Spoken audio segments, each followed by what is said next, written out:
इस सभास्थल में उपस्थित पार्टी के प्रति समर्पित निष्ठावान कार्यकर्ता साथियों, बुजुर्गों, माताओं, बहनों, प्यारे बच्चों, पत्रकार और छायाकार साथियों, काफी लंबे समय के बाद आप लोगों के बीच में आके मुझे अपनी बात कहने का अवसर मिला है। ये हमारा मजबूत गढ़ था, तो ये मेरे कहने की आवश्यकता नहीं। मुझे जब भी फुर्सत मिलती थी मैं आपके बीच सबसे पहले आया करता था।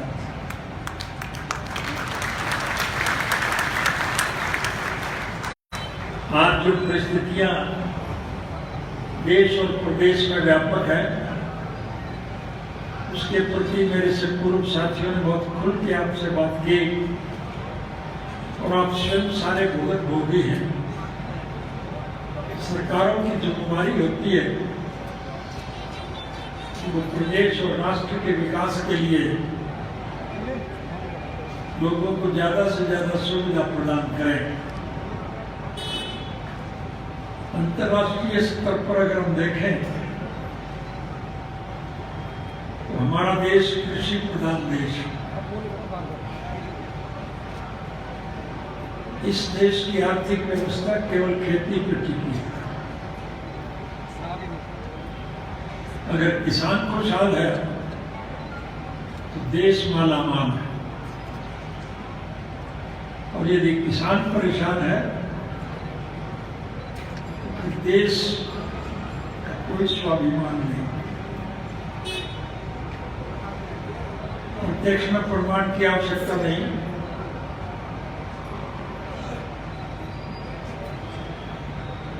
और मेरे कहने की भी जरूरत नहीं। जब कभी भी देश में परिस्थितियां खराब होती हैं, हरियाणा प्रदेश की धरती में पैदा होने वाला किसान, विशेष रूप से खेत से जुड़ा हुआ किसान, देश के सम्मान और स्वाभिमान को कायम रखने के लिए अपना सर्वस्व कुर्बान करके भी लोगों को ज्यादा से ज्यादा सुविधा प्रदान करें।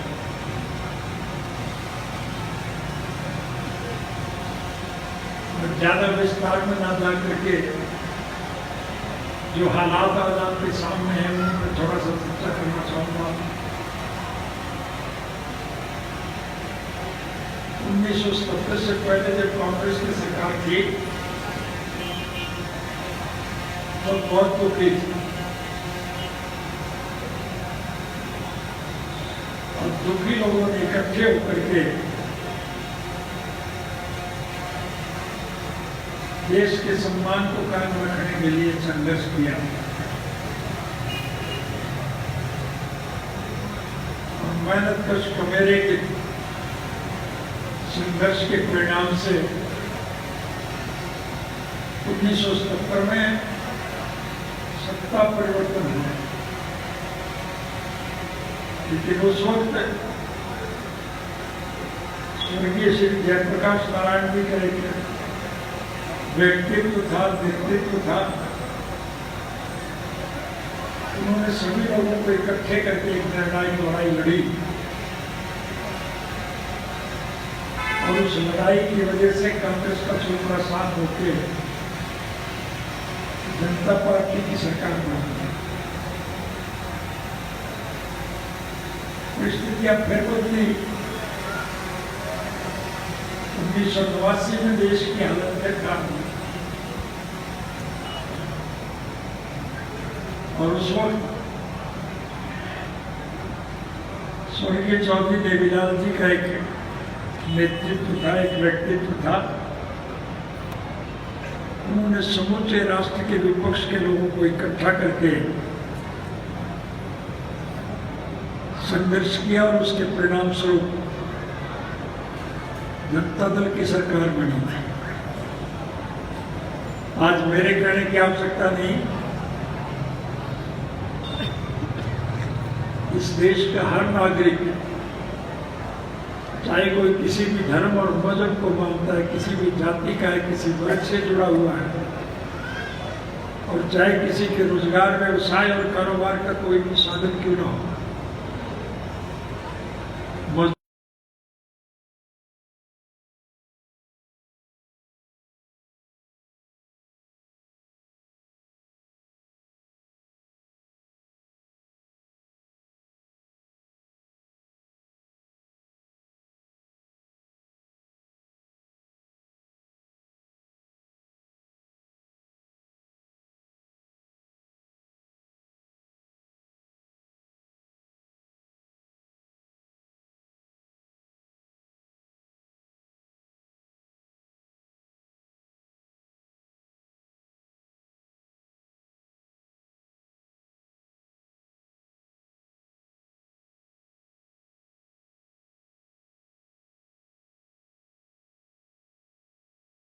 नहीं।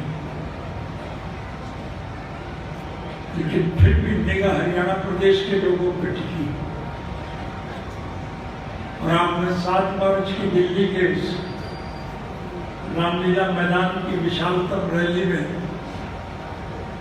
निराश और हताश लोगों के मन में फिर से एक विश्वास पैदा किया कि हरियाणा के लोग फिर तुम्हें सुविधा प्रदान कराएंगे, देश के सामने जो दिक्कत और कठिनाइयां उनको दूर करेंगे। मैं उस सभा में तो नहीं पहुंच पाया, लेकिन था दिल्ली में, और उस रामलीला मैदान को जिसको कई दफा अपने खचाखच भरा, उसमें दिल गिराने को भी जगह नहीं बची थी। रैली में जितने लोग थे उससे कहीं अधिक लोग दिल्ली में पहुंचने वाली सड़कों पे जाम में फंसे हुए थे। सभा समाप्त होने के बाद भी लोग सभा स्थल से उठ के जा रहे थे, और जाम में फंसे हुए लोग रामलीला मैदान में आ रहे थे।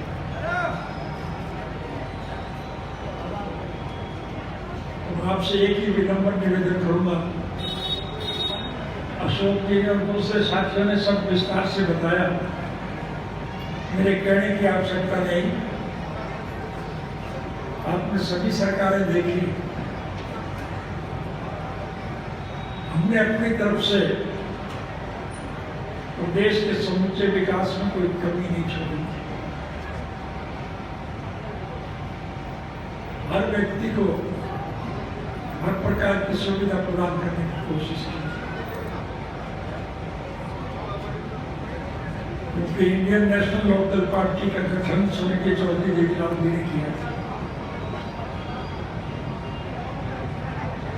स्वर्गीय चौधरी देवीलाल जी का एक निर्णय था, एक नीति थी, एक सोच थी कि लोगों की मूलभूत जरूरियात, रोटी, कपड़ा, मकान, शिक्षा और स्वास्थ्य का प्रबंध सरकार करे। ये जिम्मेवारी सरकार की होनी चाहिए। इसलिए उनके नेतृत्व में बनने वाली सरकारों ने उनके स्वप्न को साकार करने में अपनी तरफ से कोई कमी नहीं रखी। आज मैं फिर आपसे वायदा करके जा रहा हूं, परिस्थितियां निश्चित रूप से बदलेंगी। सरकार इसी साल में समूचे देश और प्रदेशों में बनेगी। मुझे ये कहने की आवश्यकता नहीं, आज हरियाणा प्रदेश की दीवार पे एक बात लिखी जा चुकी है, जब भी इस प्रदेश में विधानसभा के चुनाव होंगे, इस प्रदेश में इंडियन नेशनल लोकदल पार्टी की सरकार बनेगी।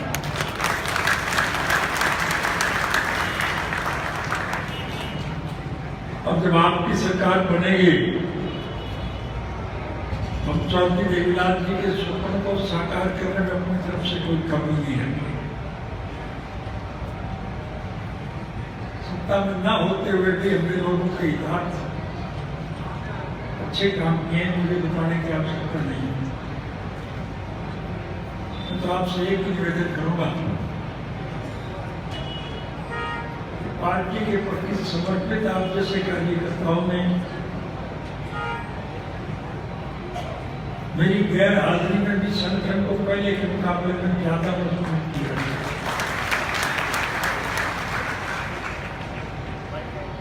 कांग्रेस प्रदेश में कांग्रेस पार्टी की सरकार ने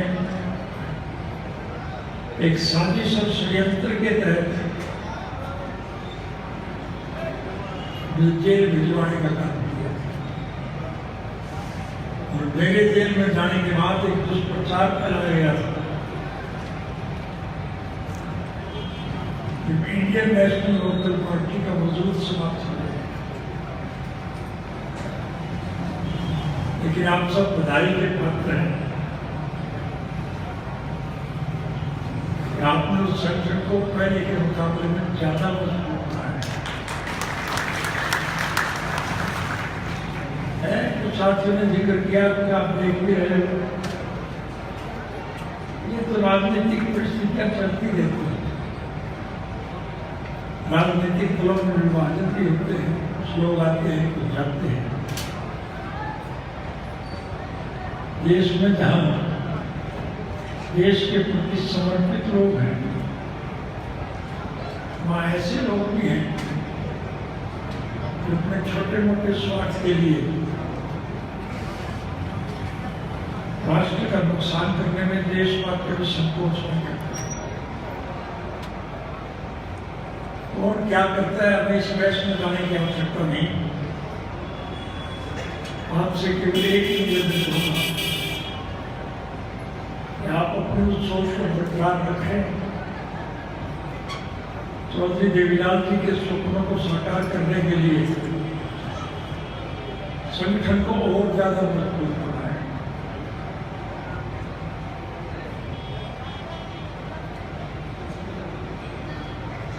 अभी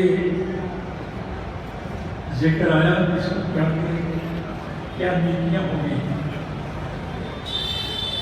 मैं संक्षिप्त में आपसे वायदा करके जा रहा हूं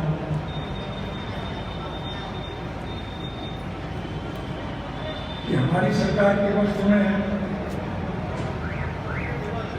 कुछ बच्चों को नौकरी देने के नाम पर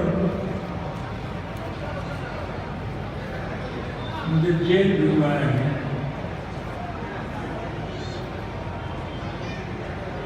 $632 लोगों को नौकरी देने की बिना पर मुझे 10 साल की सजा हुई।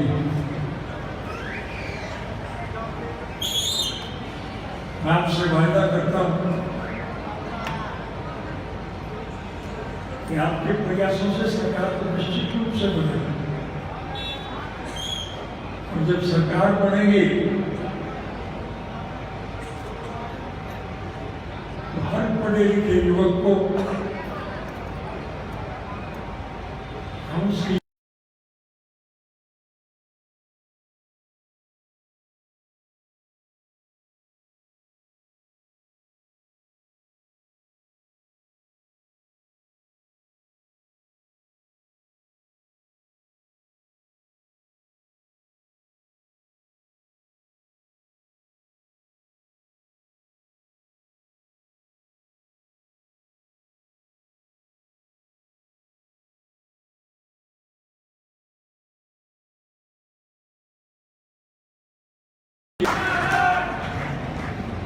किसी को रोजगार और नौकरी देते वक्त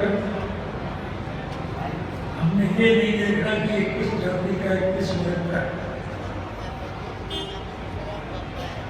हर पढ़े लिखे बच्चे को जब हम नौकरी देंगे, अगर किसी के माँ बाप ने वोट चाहे कहीं दिया हो, उस बच्चे के माँ बाप के गलत निर्णय की सजा उस बच्चे को मिले, ये हमारी सोच है। बच्चा किसी भी जाति का हो, किसी भी धर्म का हो, किसी भी वर्ग का हो, गांव का और कस्बे का बच्चा पढ़ लिखने के बाद अच्छे पद पर बैठेगा तो आपकी भलाई की बात करेगा या नहीं करेगा? इसलिए हम हर सम्मानित व्यक्ति को सम्मान प्रदान करेंगे हमारे चुनाव आयोग। हम चौधरी देवीलाल जी के सपनों को साकार करते हुए हर एक को रोजगार देंगे, हर बच्चे की शिक्षा का प्रबंध करेंगे। भारतवर्ष आपकी नीतियों की सराहना करें, देश का सम्मान बढ़े, इस सबके लिए आपसे निवेदन करूंगा। चुनाव का भी साथ पड़ा, आप ये मान के चलो कि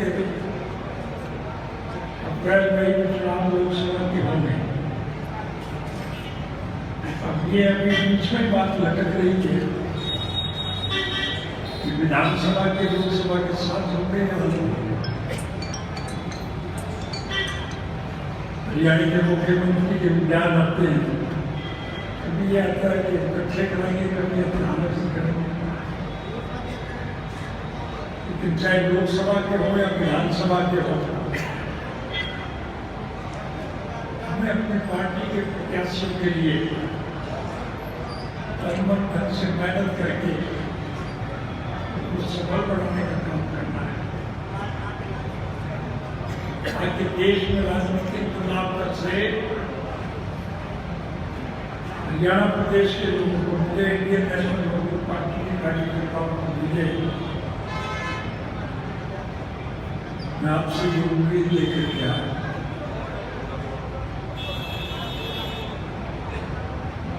कि हमारा मजबूत गढ़ है, मैं उम्मीद रखता हूँ कि आप अपने अतीत की सोच को कायम रखें और ज्यादा मजबूती से काम करें। स्थितियां आपके अनुकूल हो,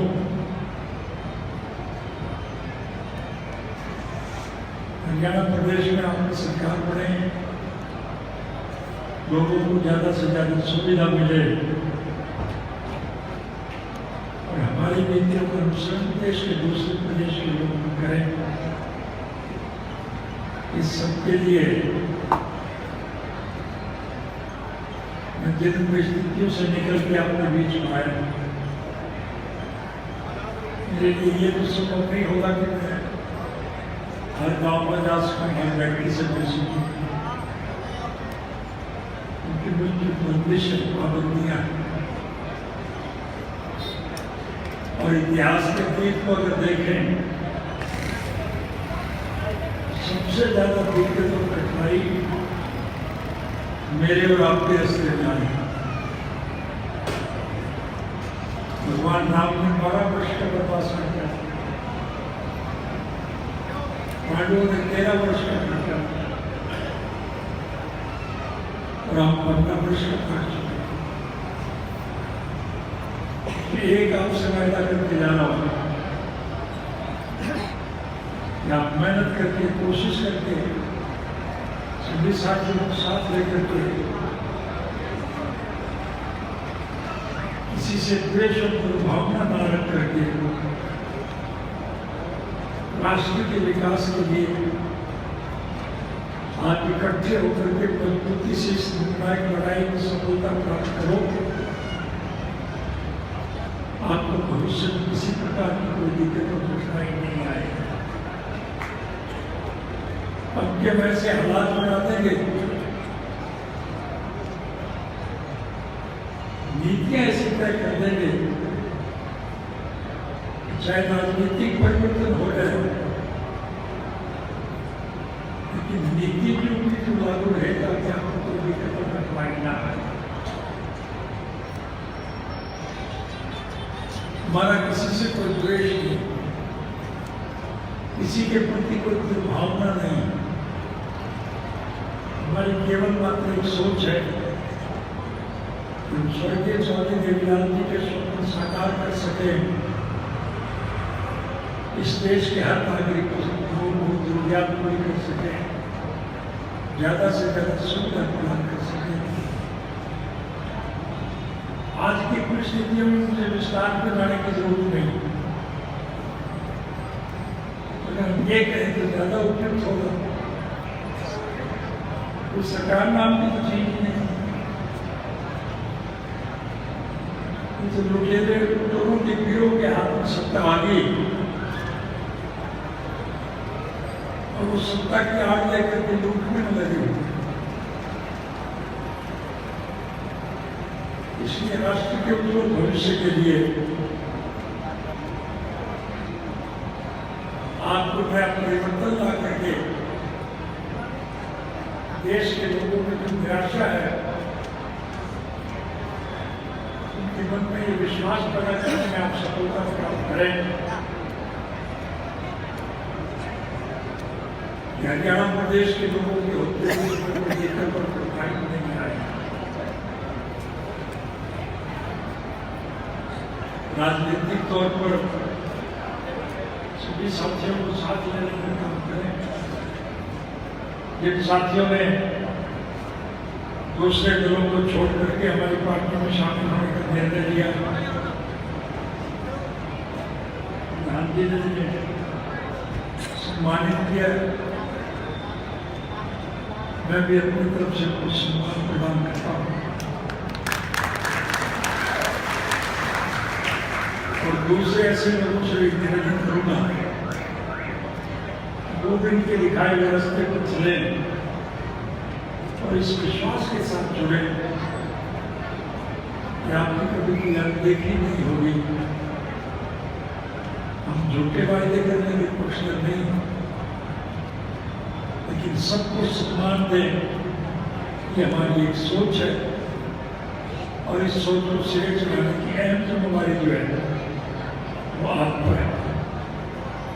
अतीत में इस मजबूती के साथ आपने संगठन को मजबूत बनाया, भविष्य में और ज्यादा मेहनत करें ताकि आपका संगठन और ज्यादा मजबूत हो।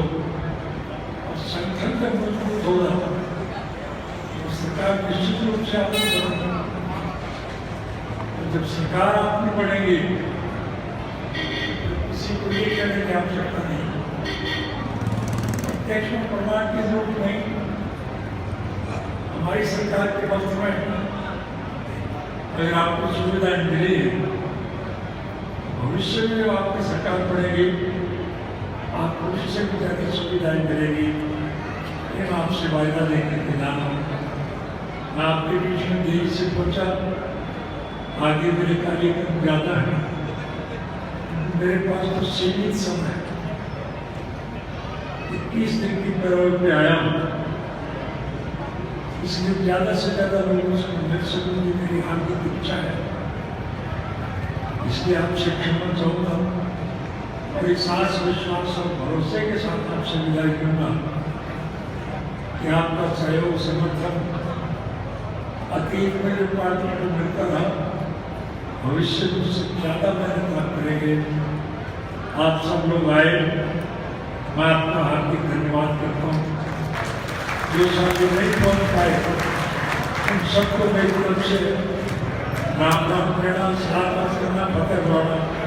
आप सबका बहुत बहुत धन्यवाद।